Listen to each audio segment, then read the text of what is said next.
Hello, I am here with Walter Miller, founder and CEO of Norman Professional Services. Walter, thank you for being here to share about your journey and the Resilient Transformation Academy. You've recently graduated. Thank you for being here. My pleasure, Julie. So, what were some of the challenges that you were facing before you enrolled in the Resilient Transformation program? I would list several things.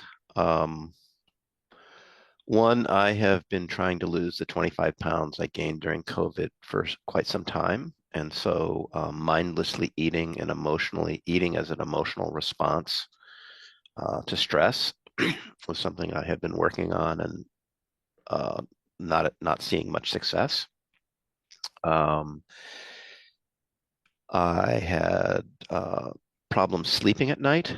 Um, And the way that would manifest for me was waking up in the middle of the night and my brain would start just racing, sometimes with really insignificant minutia, like did I take the trash out?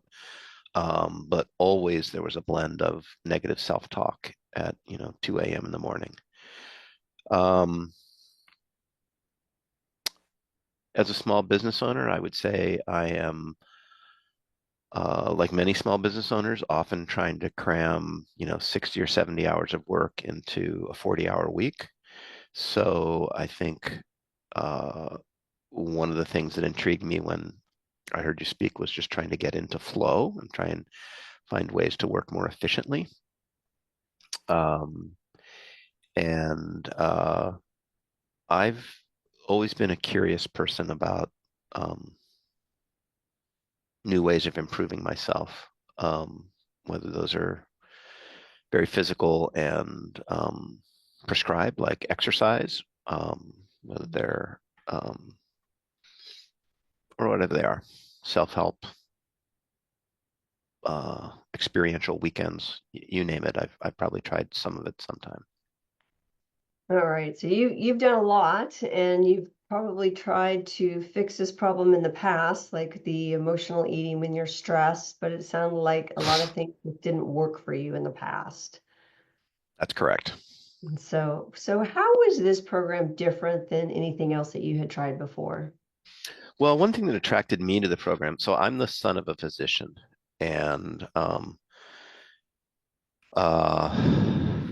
prior to working with you, I have been doing work on mindset and manifestation and visualization. So those kinds of things weren't new to me. But I would say that being a doctor's son, I am drawn to the places where the more experiential, my brain often wants to call them woo-woo type things, can be connected to science.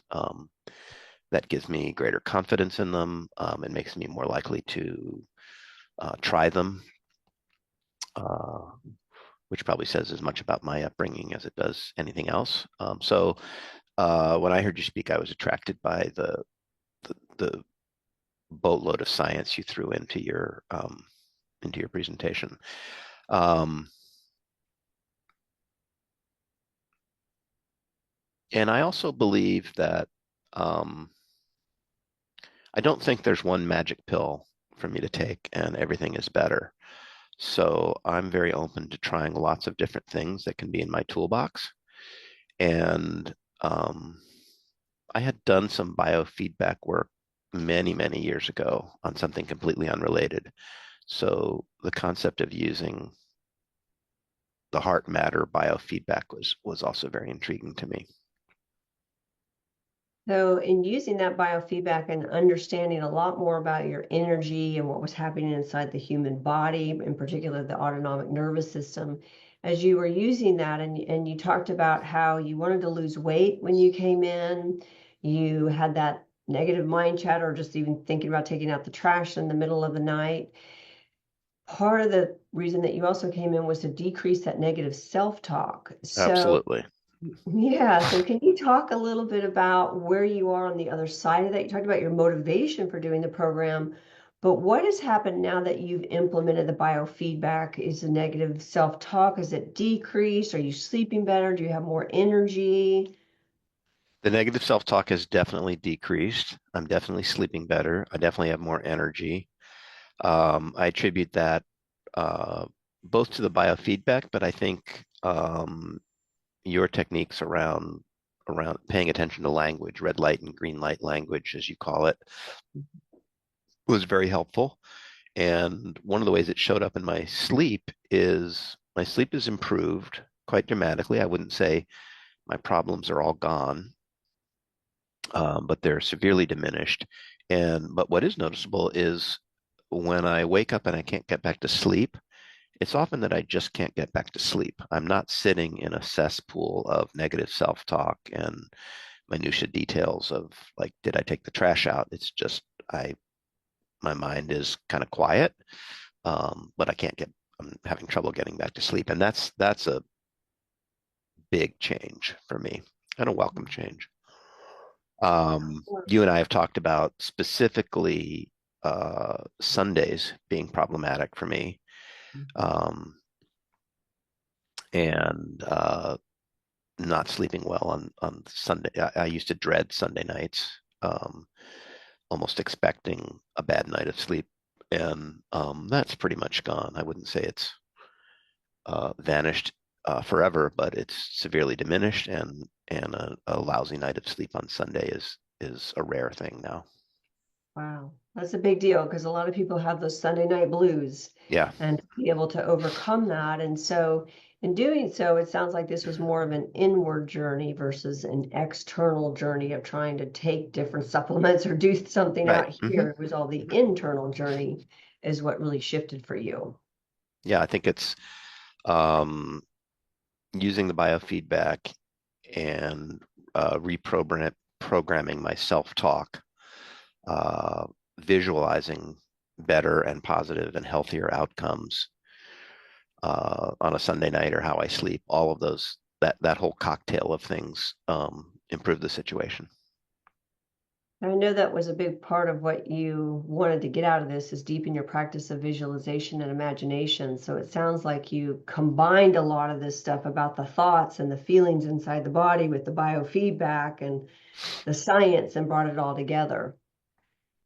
Yeah, And I think the new wrinkle that you helped me, and I think the biofeedback helped me because it gave me a gauge as to whether I was being successful.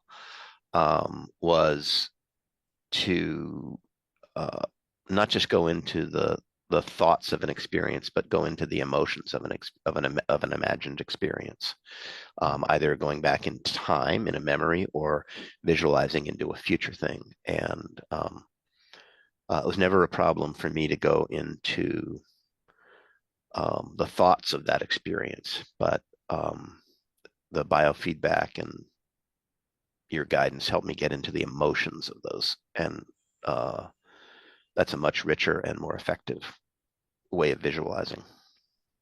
have you found that by doing so that you're able to create with greater ease? Um, well, I would just share this story. So we're now talking in the end of February, and in January, uh, we lost some business unexpectedly. And it wasn't an existential threat to the business, but it was enough of a loss that it was disturbing. And what I noticed was I didn't panic. I had a lot of certainty. I had was visualizing, continued to visualize abundance, increase, um, really focus on gratitude and these kinds of things. And you fast forward to where we are now in February, and we've replaced those clients with new clients, and those new clients are greater in revenue than what we lost. I didn't know those clients in January.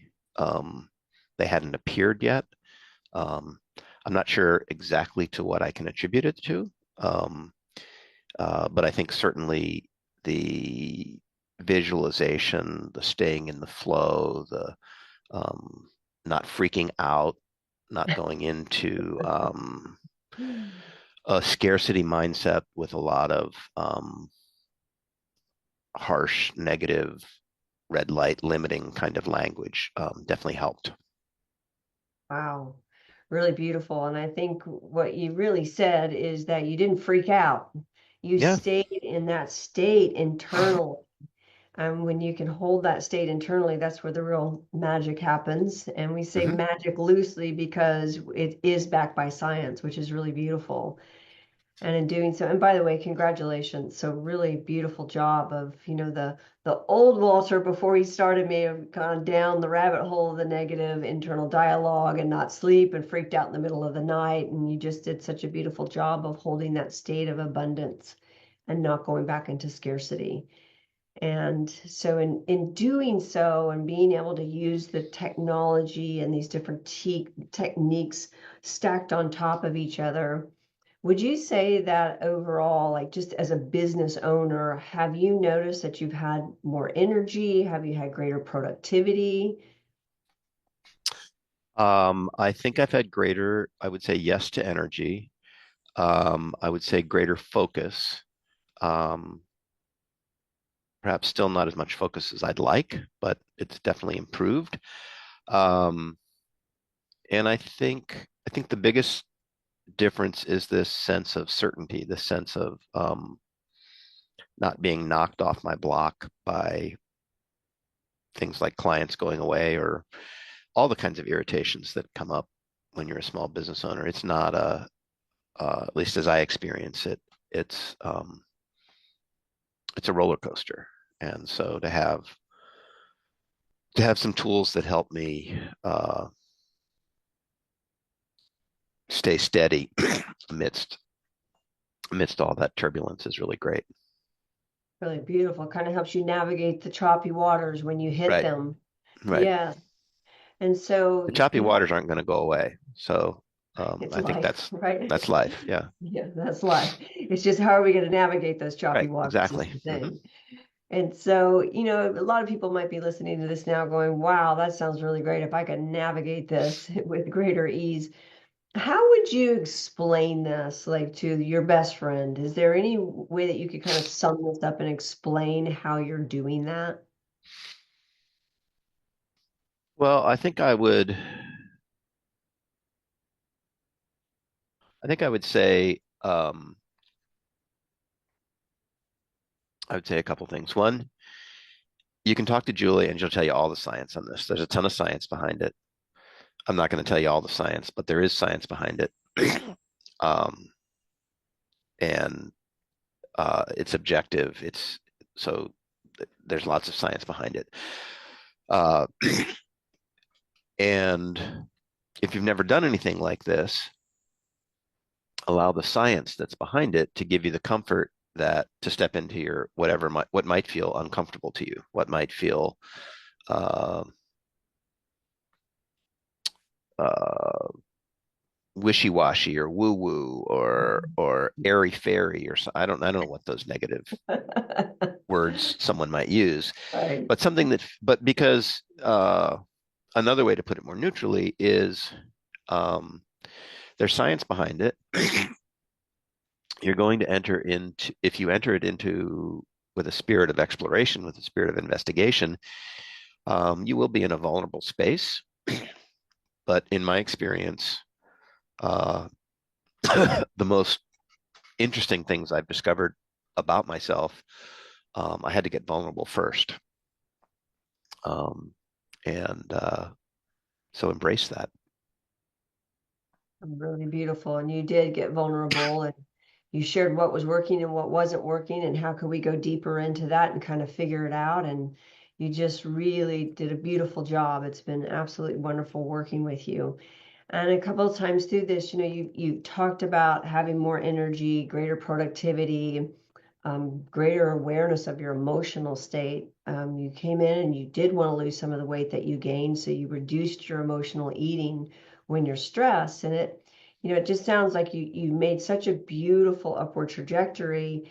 Do you think that you'll continue to use these tools going forward in a year, 3, 4, 5 years? Will you see yourself continuing to use what you've learned in this academy? Oh, absolutely. Yeah. The biofeedback is a wonderful tool. I've become, I was going to say addicted, but I've made it a habit. That's a healthier way to put it. Um, I'm a The good numbers addiction. I'm a Very numbers guy, so I like it as a data point. Um, good. um, I continue to notice language. Um, so I think sort of once my eyes are open to the power of language and the choices I can make around language, it's kind of hard to turn that awareness off. It's changed the way I eat. I eat more mindfully, which was something I was hoping to get out of it. It has, I was meditating before we worked together, but it has changed the way I meditate. So when I am doing the breathing parts of meditation, I'm often doing those through the lens of heart-centered breathing now. Mhm. Um, so absolutely, yeah. I think this is a set of tools I will continue to use. Well, I really love what you said. And you said it loosely that you're kind of addicted to it in the sense that when we get into that state of flow, which we call coherence, and we know how to get there internally, we don't need anything in the external environment to do that. It is such a good feeling. And we get pulled out from life and phone calls and emails and running businesses. And when you get pulled out and you realize, oh, there I go back to the old habits, you can just come right back in. And the more you build that state, it's like you said, it just feels so good. So why would we not continue?